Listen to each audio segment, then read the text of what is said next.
I expect you're wondering what's happened to your secretary, aren't you, Mr. Martin? Where is Ruth? What the hell have you done with her? Take it easy, Martin. Take it easy. Naturally, you're worried about Miss Saunders, but there's no need to worry, not if you're sensible. Where is Ruth? She's in the flat on the other side of town, and she's perfectly all right. The moment you give the word, I'll tell my friends to release her. What word? What are you talking about? Mr. Martin, I don't want to have to play this rough, not if I can help it. I want things to be nice and friendly between us. I've got a proposition to put to you. What is it? You've got a key. It's a copy of the one you gave the inspector, the one that belongs to Mrs. Curtis. Well? You give me the key and I'll release Miss Saunders. You don't believe me? When I know Ruth's all right, when I know she's free, you can have the key.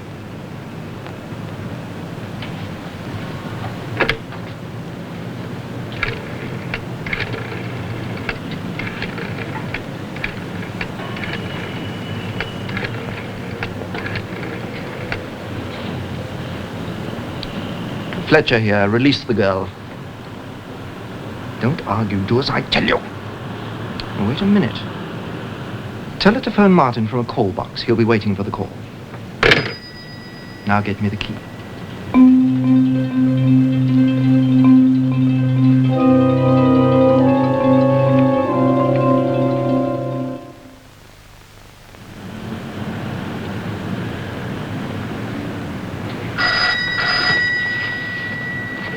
That you, Ruth? You all right? Is there anybody with you? You sure? Where's the phone box? All right. Get back in the cab and come straight here. Well, Mr. Martin, satisfied? I'm not interested in your secretary. I'm interested in that key. Now, I've kept my part of the bargain. You keep yours.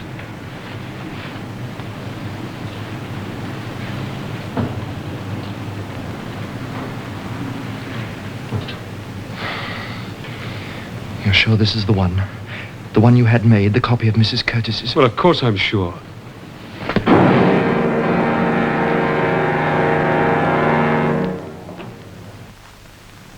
I still don't see why Fletcher threw away the key. Not after all the trouble he took to get it. Oh, neither do I, Inspector. Maybe he thought you were going to give him the original one. No, he knew I hadn't got the original. In any case, this one is an exact copy.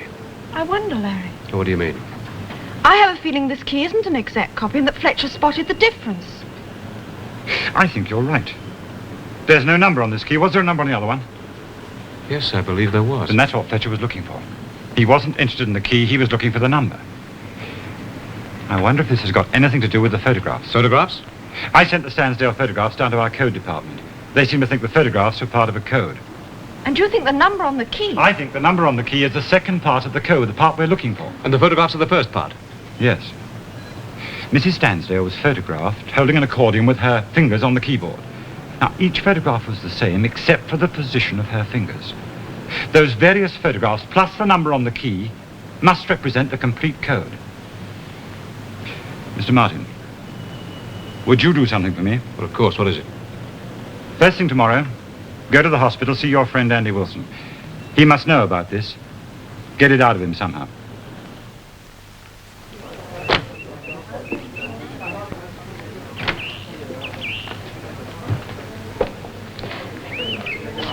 Hello, Andy. How are you feeling? All right, thanks. Good. They tell me you should be out of here by the end of next week. Yes. I brought you these. Do you mind if I sit down? Go ahead. Well, I suppose you've heard the news. What news? Oh, they picked up Fletcher last night. He broke down and told them the whole story. Surprising, isn't it? You wouldn't think a top character like Fletcher would break down. Larry, what are you talking about? Who's Fletcher? I've never heard of him. Huh? Well, he's heard of you. You know, Andy, when you get out of here, you're going to need help. Every possible bit of help you can get, financial and otherwise. Now, if you help me, I'll stand by you. If not, you're on your own. What is it you want to know? When did you first meet Fletcher? Well, I used to know him years ago before I joined the army. Then I met him in London one night when I was on leave. Your brother was with me. We had a few drinks. And then Fletcher took us to a club just off Ralston Square. It was one of those new lush shishi places. Phil and I had never been in a place like that before. So it was a bit of a lark. At first, at any rate. Fletcher showed us how to play baccarat, and between us we won the best part of 80 quid. We were tickled pink, of course. Very pleased with ourselves. We went back to the club the next night, and the night after that. And you can guess what happened. How much did you lose? Between us, nearly 600 quid. Where did you get the money? From Fletcher. He lent us the money, and we gave him IOUs. Go on, Andy. But first, Fletcher seemed to be indifferent about the whole business. Then one night he met Phil and me in a coffee bar and said that he just found out we were friendly with a man called David Weston. He hadn't just found out about Weston, of course. He'd known for weeks that the three of us were friends. Weston was the manager of the National Bank in Hamburg. Phil and I met him the first week we arrived in Germany. Fletcher told us that Weston had information about the transfer of large sums of money to the Brunderschaft engineering works at Dusseldorf. He said that if we got that information for him, he'd return the IOUs. Now, go on. He and some others would rob the bank, and if all went well, Phil and I would get a cut, as well as our IOUs. Well, you know what happened. They did the job all right and flew the money to England. But you didn't get paid? No. It was all laid on for us to be paid. That's why Phil went down to the Falcon Hotel. It was arranged that if Phil received a copy of a certain book, everything was going according to plan, and he'd be handed the IOUs and the money. Who was going to hand the money over, Fletcher? No, someone else. Someone neither of us had met. That's why Phil had to have the book, to identify himself. And that's why I took the book after Phil had been murdered. I thought it might incriminate him. Phil telephoned me one morning from Maidenhead. He said he was worried. Although he'd got the book, it didn't look as if our cut was coming. He said the manager of the hotel, Douglas Talbot, had contacted him and was going to report back. Later, Talbot told Phil there were certain difficulties about the share-out. Phil didn't trust him. In fact, he thought he was trying to pull a fast one, and he warned him that if he didn't stump up, he'd go to the police. Talbot gave Phil a smooth line and said everything would be all right. Well, it wasn't all right, because the bastard dropped in on Phil later that night. And you know the rest. So it was Talbot who murdered Phil? Yeah. Did Talbot try to kill you too? Yes. He knew Phil had told me about him, and he thought I might go to the police. I see. But I think Talbot was telling the truth about the share-out. Most of the money was hidden by another bloke, a chap called Quayle. Quayle wouldn't tell anyone where he'd hidden the money, but in case of accidents, he'd worked out a code. Yes, so that... yes, we know about the code. Did Fletcher tell you about it? No. What happened with Fletcher? How did the police pick him up? I'm afraid I lied to you, Andy. They haven't arrested him. They haven't. No, but don't worry, they will.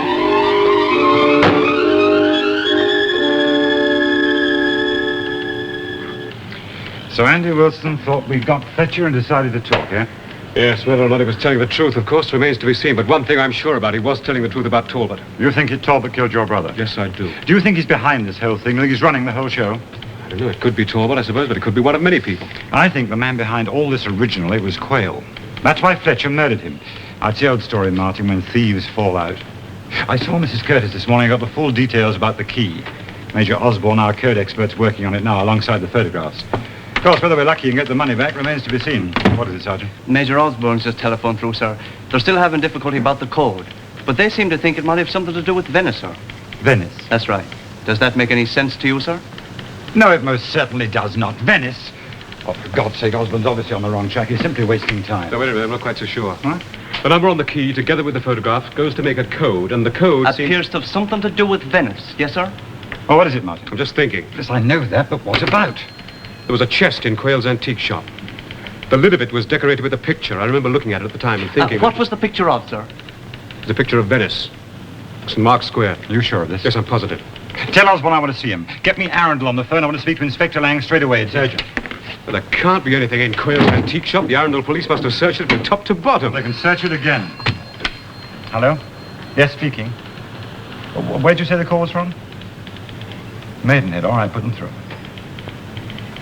Hello, Sergeant. What's the trouble? I see. When did this happen? Who identified the body? No, don't do that, Sergeant. I'll come down straight away. You can cross Mr. Talbot off your list, sir. Somebody just bashed his face in and dumped his body in a ditch, 200 yards from the hotel.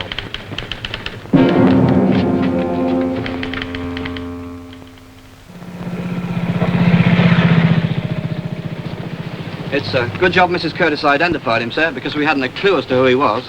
He must have taken a hell of a beating, poor devil. Yes, I could see that. Where is Mrs. Curtis now? She went back to the hotel about an hour ago.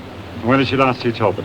Apparently, he left the hotel this morning. He had an appointment with a man called Fletcher. She wasn't expecting him back until this evening. I'll have a few words with her. Well, Mrs. Curtis is in quite a state, sir. I doubt whether you'll get much sense out of her. I'll do my best, Sergeant.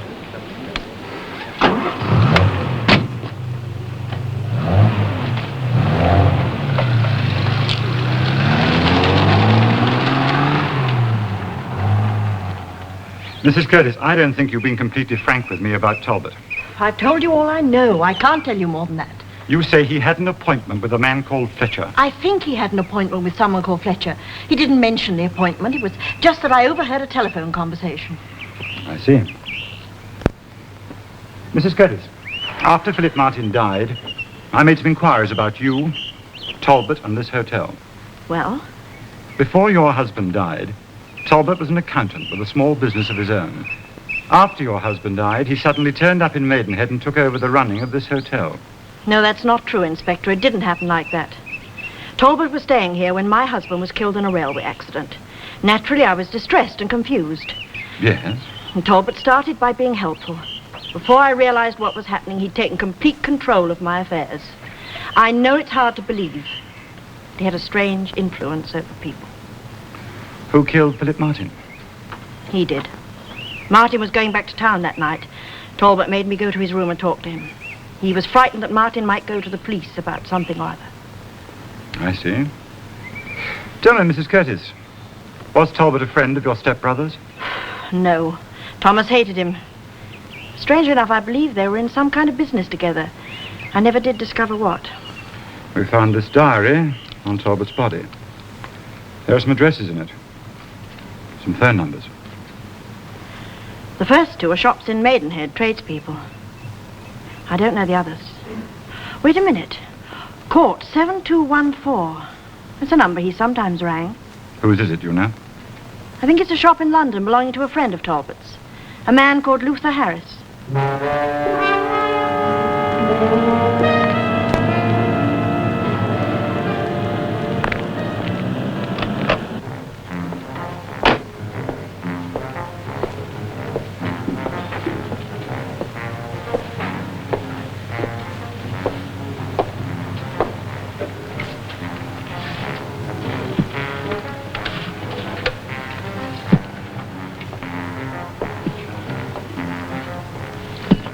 Can I help you, Miss Sanders? Oh, hello. Oh, good heavens, is this your shop? Yes, I'm afraid it is. Oh, I didn't realize that. Well, I'm on my way to a party and I've suddenly realized it's my friend's birthday. Oh, what is your friend like? Oh, he's terribly highbrow. Well, does he like Stravinsky? Oh, yes, I think so. Ah. How's Mr. Martin keeping? Oh, he's not too bad considering. The police have been making rather a nuisance of themselves, though. Oh? Yes, they keep coming round to the studio and asking the same absurd questions over and over again. It's been even worse today with that man Talbot getting murdered. Talbot? Yes, he worked for Mrs. Curtis, the woman at the hotel. You know, the one down at Maidenhead where Phil was found. What's happened to Talbot? Oh, he was murdered and dumped in a ditch. Haven't you read about it? It's in all the midday papers. No, I haven't. Oh, well, it's quite interesting, really.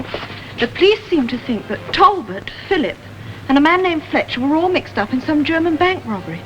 According to what I've heard, the money's still missing. Well, does the inspector think Larry had anything to do with this? Well, that's it. That's what I don't understand. All I know is that they keep interrupting our work. It's absolutely maddening.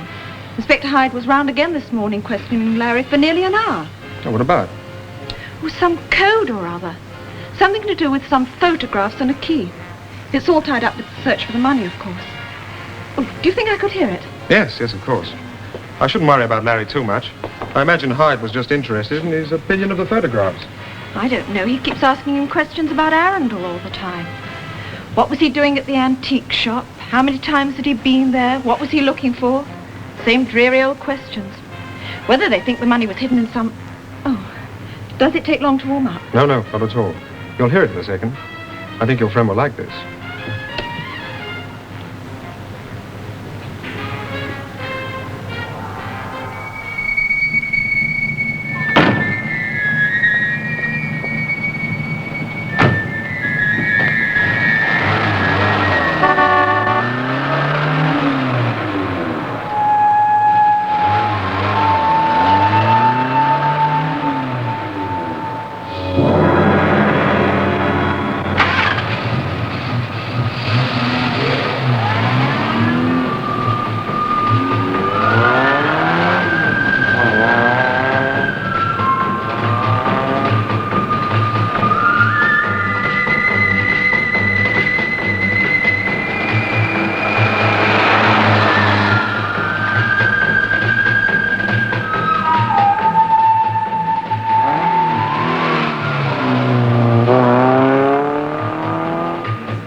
Luther?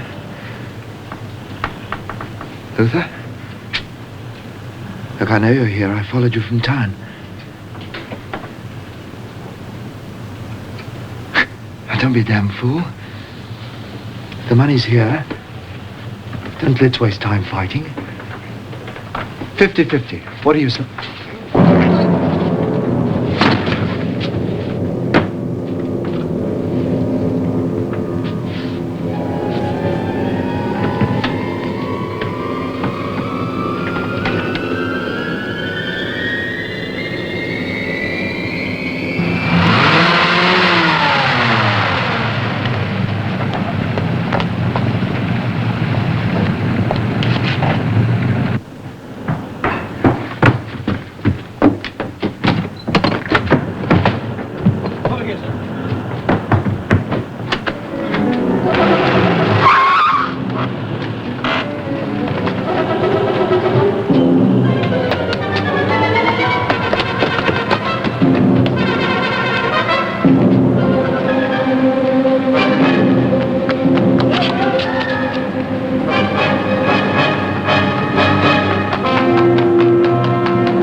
Hello, Luther.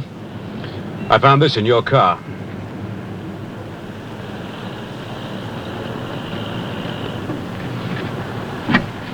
You think somebody got here ahead of Luther? What do you think, Mr. Martin? They'd broken the false bottom of the chest, so the money was obviously there. No good telling me that now, Sergeant. That should have been spotted the day Quayle was murdered. The chest appeared to be empty, sir, and since we didn't know about the money, then we thought... I know what you thought, Sergeant. That's what I'm complaining about. I'm sorry, sir. These things do happen. And always to me. Oh, well, all we can hope is now our friend makes a dash for it.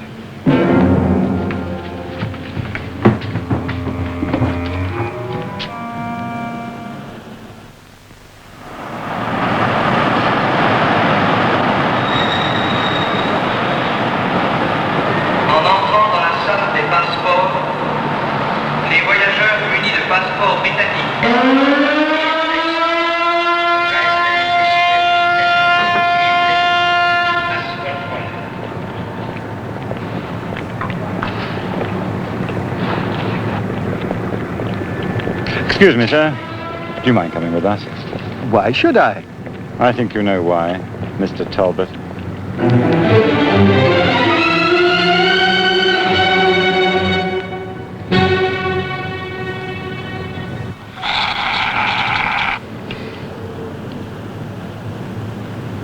It was Talbot, of course, who switched the photographs in the showcase. He knew we were suspicious of you, and would become even more suspicious when we discovered that you had apparently taken the photographs in the first place. It was to Talbot's advantage to discredit your story and throw as much suspicion on you as possible. When did you first suspect the dead man wasn't Talbot? I think it was the diary which made me suspicious. I couldn't believe that Fletcher would have left that diary in Talbot's pocket. And then, of course, when Mrs. Curtis conveniently remembered Luther Harris's phone number, I realized the whole thing was a plant and that she was obviously in league with someone. Well, then a farm worker was reported missing in the area, and I put two and two together, and I realized that someone must be Douglas Talbot. Needless to say, we've arrested Mrs. Curtis. Who put the money in the case at Victoria? Luther Harris. He double-crossed his colleagues. He'd helped himself to some of the loot. Later on, he became frightened and decided to use the money to divert suspicion from himself. Now, he hoped that nobody would suspect him if he handed the case over to us. What about Dr. Linderhoff? Where does he fit into all this? No, he doesn't fit into it. He just happened to overhear the conversation between Mrs. Curtis and Philip Martin. Of course, we kept an eye on him for some time. In fact, we kept an eye on pretty nearly everybody. What happened to Dr. Linderhoff? Wasn't he in trouble with the medical authorities? Yes, the case came up a few days ago. I understand he was exonerated. He intends to start practicing again. Well, goodbye, Mr. Martin. Thank you for your help. I'm more than grateful. Thank you, Inspector. Goodbye, Miss Saunders. If ever you get tired of Mr. Martin, give me a ring. After all the help you gave us with Luther Harris, I've no doubt we can find a place for you at Scotland Yard. Thank you, Inspector.